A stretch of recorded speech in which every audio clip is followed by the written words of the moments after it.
Good morning student, a very very good morning to all of you. तो बेटा आज हम जो चैप्टर कर रहे हैं उस चैप्टर का नाम है aids to health, class ninth ICSC का ये चैप्टर है।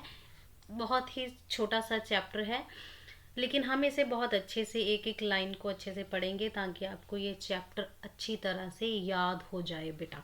ठीक है, तो welcome back to my class bio quest. तो आज हम अपना टॉपिक स्टार्ट कर रहे हैं बेटा एड्स टू हेल्थ, और हमारा जो टॉपिक है वो है इम्यूनिटी। इम्यूनिटी से पहले हमें पता होना चाहिए ये क्या हो गया,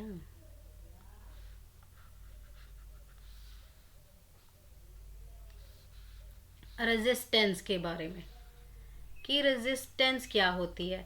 रेजिस्टेंस होता है बेटा the ability of our body to ward off diseases. Ward off का मतलब है अवे कर देना, अपने आप से दूर भेज देना। तो हमारी बॉडी की क्षमता जब वो बीमारियों को अपने से दूर भगाती है बेटा, उसे हम बोलते हैं रेजिस्टेंस। जब हमारे पास ये रेजिस्टेंस नहीं होती तो हमारे पास डिजीजेस भाग कर आएंगी। इस कंडीशन को हम बोलते हैं ससेप्टिबिलिटी। रेजिस्टेंस क्या है? बीमारियों को भगाने की क्षमता। और जब रेजिस्टेंस नहीं होती तो हम क्या होते हैं? ससेप्टिबल होते हैं। तो इसके लिए बीमारियों को बॉडी से दूर रखने के लिए हमारी बॉडी के पास एक डिफेंस सिस्टम है बेटा। The defence system of our body which protected from infection, जो हमारी बॉडी को इन्फेक्शन से बचाता है। इस सिस्टम को हम बोलते हैं इम्यून सिस्टम। तो इम्यून सिस्टम की वजह से हमें क्या मिलती है? इम्यूनिटी। इम्यूनिटी का मतलब है हमारे अंदर डिफेंस सिस्टम का या रेजिस्टेंस का होना। इम्यून सिस्टम हमें प्रोटेक्शन प्रोवाइड करता है, डिफेंस सिस्टम है, जिसकी वजह से हम रेजिस्टेंट हो जाते हैं बीमारियों को लेकर। ठीक है, अब देखते हैं कि इम्यूनिटी क्या है। यही डेफिनेशन बेटा आपको लिखनी है अच्छे से। It is the ability of an organism, किसी ऑर्गेनिज्म की ability to recognise harmful foreign particle, कि वो हमारी बॉडी में आने वाले हार्मफुल फॉरेन पार्टिकल को पहचान सके एंड देन एक्टिवेट और मोबिलाइज द ऑल मैकेनिज्म, जो भी हमारी बॉडी के अंदर हमारे सोल्जर्स बैठे हुए हैं हमें प्रोटेक्ट करने के लिए, उन सबको चौकन्ना कर देती है कि हमारे पास कोई फॉरेन दुश्मन आ रहा है, आप एक्टिवेट हो जाओ और उससे बचाओ बॉडी को from the effect of these foreign particle. ठीक है, हमारी बॉडी की एबिलिटी कि वो हार्मफुल पार्टिकल को पहचान सके और एक्टिवेट कर सके सभी मैकेनिज्म्स को, ताकि बॉडी को बचाया जा सके इन फॉरेन पार्टिकल्स से। ठीक है, और ये जो इम्यूनिटी वर्ड है ये लैटिन वर्ड इम्यूनिस से लिया गया है, जिसका मतलब है एग्जम्प्ट और फ्रीडम, आज़ाद कर देना, बीमारियों को रोक देना। और स्टडी ऑफ इम्यून सिस्टम को हम बोलते हैं इम्यूनोलॉजी। ओके, मेन पॉइंट यहाँ आता है बेटा कि डिफेंस मैकेनिज्म, हमने बार बार बोला है कि हमारे पास डिफेंस मैकेनिज्म है, हमारे पास डिफेंस मैकेनिज्म है। वो कौन कौन सा डिफेंस मैकेनिज्म होता है पैथोजेंस के अगेंस्ट? सबसे पहले होता है कि हमें एंट्री को ही रोकना है, दुश्मन को अंदर आने ही नहीं देना है। सबसे पहले एंट्री को ही रोकना है। तो इसके लिए लोकल डिफेंस मैकेनिज्म होता है या नॉन स्पेसिफिक मैकेनिज्म होता है।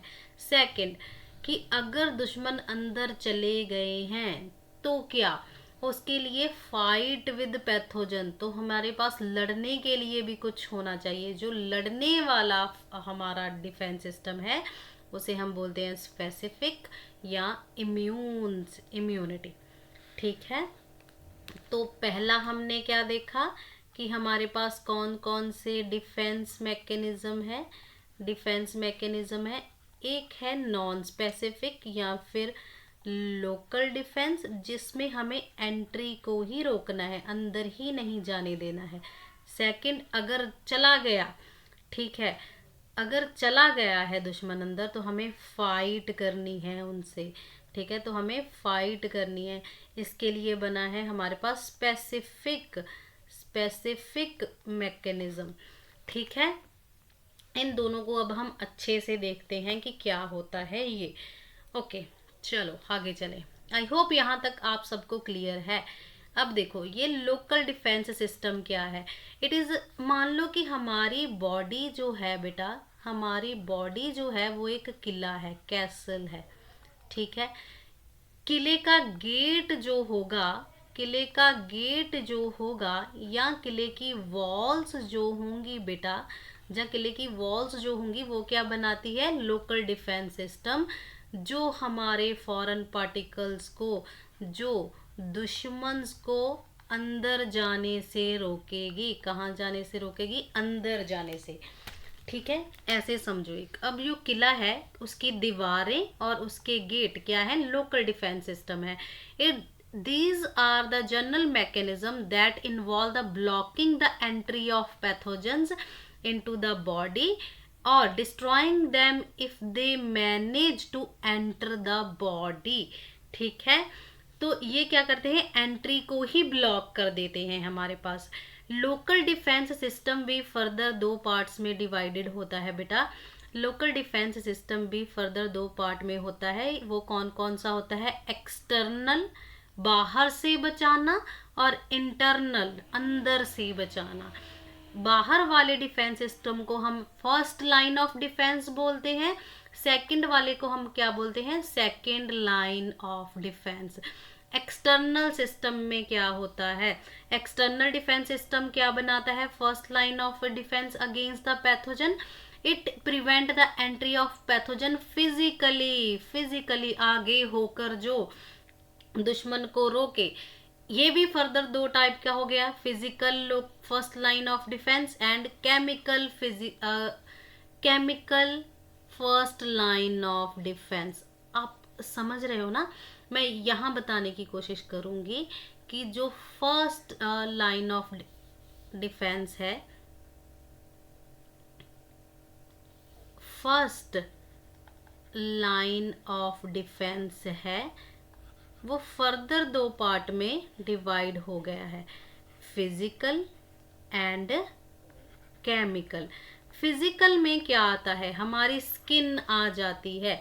Skin is the outer most tough cornified dead layer also called stratum corneum. Skin सबसे ऊपर वाली लेयर होती है, बहुत ही हार्ड होती है, कॉर्निफाइड होती है, और जो अपर लेयर होती है बेटा वो बनी होती है डेड सेल से। इसको आपने स्किन चैप्टर में पढ़ा होगा, इसको हम बोलते हैं स्ट्रेटम कॉर्नियम। और ये किस प्रोटीन से बनी होती है बेटा, ये बनी होती है केराटिन प्रोटीन से। यही हमारी स्किन को क्या बनाती है, इम्परवियस बनाती है बेटा। इम्परवियस का मतलब है कि ये कॉन्टिन्यूस ऐसे होती है और इसके अंदर कोई भी जर्म एंटर ही नहीं कर सकता। फर्स्ट लाइन ऑफ डिफेंस में फिजिकल का पहला बैरियर ही बहुत स्ट्रॉन्ग होता है। At a time lots of germ are settle on our body. हमारी बॉडी के ऊपर बहुत से जर्म होते हैं बेटा, बहुत ज्यादा जर्म होंगे, but an uninterrupted skin, but हमारी स्किन उसे आगे जाने की इजाजत ही नहीं देती। These germs find में एंट्री। अब देखो, स्किन ने रोक लिया, स्किन ने क्या किया, रोक लिया। किसको रोक लिया, जर्म्स को रोक लिया बेटा। अब वो जर्म्स को अंदर जाने ही नहीं देगी। मगर क्या होगा, इफ अगर यहाँ ये हमारी स्किन है और यहाँ पर कट लग गया, ठीक है, और यहाँ पर मानो कट लग गया है, ये क्या है, कट लग गया है। अब जर्म्स को एंट्री मिल जाएगी अंदर जाने के लिए।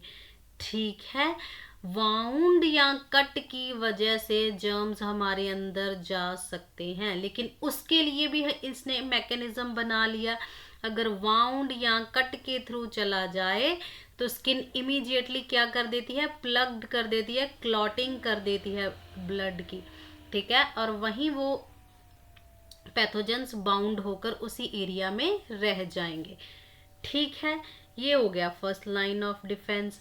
अब then the second line of defence और internal defence come into action. Sorry, यहाँ नहीं आएगा, ये आगे है। नेक्स्ट है हमारा जो नेक्स्ट पहला हमारे पास कौन सा था, स्किन थी जो प्रोटेक्ट करेगी। अब हमारे पास आ गई म्यूकस मेम्ब्रेन। हमारी जो एलिमेंट्री कैनाल है, मतलब माउथ से लेकर, एलिमेंट्री कैनाल क्या होती है, माउथ से लेकर एनस तक, ठीक है, माउथ, बक्कल कैविटी, एसोफेगस, ये सब एलिमेंट्री कैनाल है।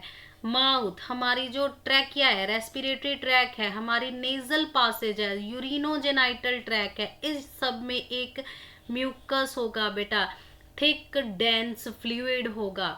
म्यूकस क्या होता है, यहाँ लिख देती हूँ, म्यूकस क्या होता है, थिक डेंस फ्लूइड होगा बेटा, थिक डेंस फ्लूइड। इमेजिन करो ये दलदल है, ठीक है, ये कैसा होता है, दलदल जैसा होगा बेटा, ठीक है, जिसमें ये सब ट्रैप होकर रह जाएंगे। Which trap the pathogen and immobilise it, prevent the entry into internal tissues. ठीक है, मान लो अंदर चले गए, ठीक है, मान लो कि ये जर्म अंदर चले भी गए, तो हमारी एलिमेंट्री कैनाल है, हमारे पास म्यूकस मेम्ब्रेन है जो इन्हें रास्ते में पकड़ लेगी। नेक्स्ट है थर्ड टाइप है हेयर नेजल पासेज, हमारे नाक के अंदर जो नेजल हेयर है वो भी पकड़ लेते हैं। सिलिया होते हैं, स्मॉल स्मॉल ऐसे छोटे छोटे छोटे छोटे हेयर लाइक स्ट्रक्चर हमारी विंड पाइप में sweep out mucus loaded with germs and dust particle. इन्हें सिलिया भी इन्हें रोक लेंगे हमारी नेजल पासेज या फिर रेस्पिरेटरी ट्रैक में से। आई होप बेटा ये आपको क्लियर है। देखो यहाँ मैं बता सकती हूँ कि हमने पढ़ा first line of defence. First line of defence को हमने फर्दर कितने पार्ट में देखा, 2 पार्ट में। पहला हमने देखा फिजिकल, फिजिकल में हमने देखा कि पहले क्या आती है, हमारी स्किन आती है जो एंट्री को ही रोकती है, एंट्री को ही रोक लेगी। मान लो हमें वाउंड कोई कट लग गया और जर्म्स एंटर हो गए, और जर्म्स क्या हो गए, एंटर हो गए। देन और हमारे पास क्या है, म्यूकस है, थिक डेंस फ्लूइड। इसको आप दलदल जैसे इमेजिन कर सकते हो कि स्किन के अंदर चले गए, लेकिन ये एक ऐसा दलदल है, यहाँ पर सारे ट्रैप हो गए। ठीक है, थर्ड हमारे पास क्या है, नेजल हेयर्स हैं, नेजल हेयर है। फोर्थ क्या है, सिलिया है, छोटे छोटे हेयर लाइक स्ट्रक्चर। ये सब इन सब को पकड़ लेंगे, पैथोजेंस को सब पकड़ लेंगे।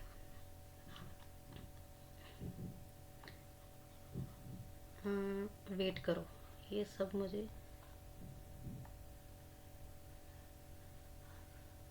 हटाने दो।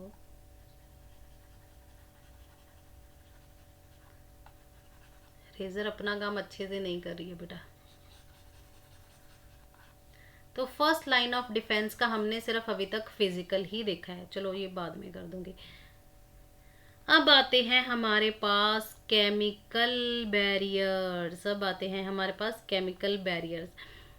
पता ही है कि केमिकल बैरियर्स, मान लो फर्स्ट लाइन ऑफ डिफेंस का जो फिजिकल बैरियर है वो फेल हो गया है, चारों के चारों फेल हो गए हैं, अंदर चले गए हैं, तो केमिकल्स या सिक्रीशन होती हैं हमारी बॉडी में जो डिस्पोज कर देंगी इन पैथोजेंस को। वो केमिकल किस में होते हैं, टीयर्स में होते हैं, स्वेट में होते हैं, म्यूकस में और एसिड में, जो हमारे स्टमक में होगा बेटा।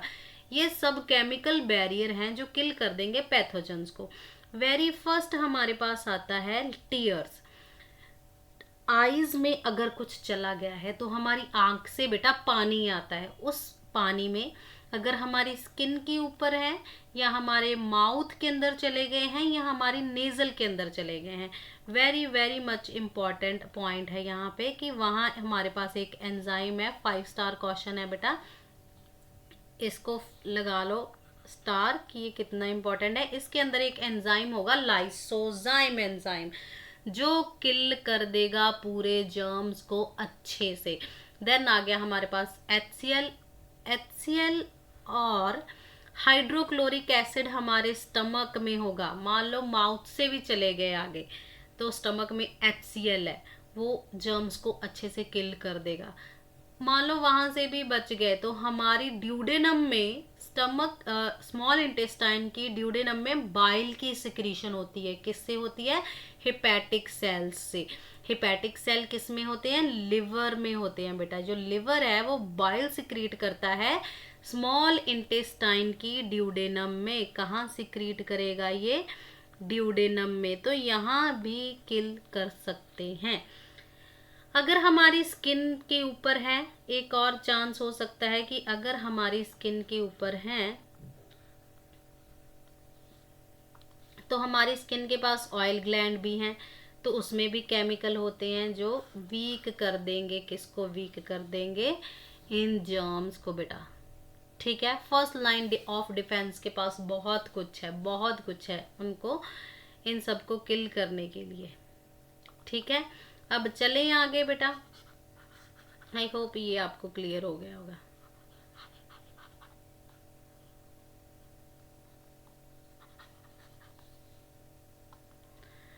इंटरनल डिफेंस, मान लो कि first line of defence fail हो गया है। अब आता है हमारे पास सेकंड लाइन ऑफ डिफेंस। दुश्मन किले के अंदर चले गए हैं। अब हमारे पास बारी है सोल्जर्स की, हमारी आर्मी की, जो किले के अंदर है। ठीक है, इसे हम बोलते हैं सेकंड लाइन ऑफ डिफेंस या इंटरनल डिफेंस। ये कब एक्टिवेट होगा? जब फर्स्ट लाइन ऑफ डिफेंस कहते हैं फेल हो जाएगा।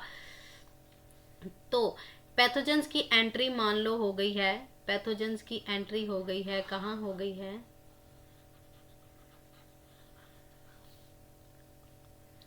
कलर कोई लेते हैं और ये ले लें। पैथोजेंस की एंट्री हो गई है हमारी बॉडी के अंदर। Then the second line of defence जो है या इंटरनल डिफेंस से अब एक्शन में आता है। अब बारी आती है हमारे सोल्जर्स की। जो पहले आर्मी आती है वो आती है न्यूट्रोफिल्स बेटा। वाइट ब्लड सेल्स के सबसे छोटे सेल्स जो होते हैं वो होते हैं न्यूट्रोफिल्स। सबसे पहले यही भागे भागे आते हैं दुश्मन को देखकर। ठीक है, तो इसमें क्या होगा? These are always ready to fight, हमेशा लड़ने के लिए तैयार पैथोजेंस। जब पैथोजन क्या होती है बेटा? यही जर्म्स की बात हो रही है। डिजीज कॉजिंग ऑर्गेनिज्म, पैथोजेंस क्या होते हैं? Disease causing organisms. ठीक है, जर्म्स की ही बात हो रही है यहाँ पे। Have entered the body through injury, कोई कट लग गया उसकी वजह से हमारे ब्लड में चले गए, तब WBCs बाहर आएंगे बेटा। कहाँ? जहाँ ये जर्म्स हैं, पैथोजेंस हैं। ठीक है, जिस प्रोसेस के साथ ये बाहर आएंगे उन्हें उस प्रोसेस को बोलते हैं डायापैडेसिस। अनदर इम्पॉर्टेंट टर्म डायापैडेसिस क्या है? WBCs का कैपिलरी से बाहर आ जाना। कहाँ पर? जहाँ पर हमारे पास ये डिजीज कॉजिंग ऑर्गेनिजम्स हैं।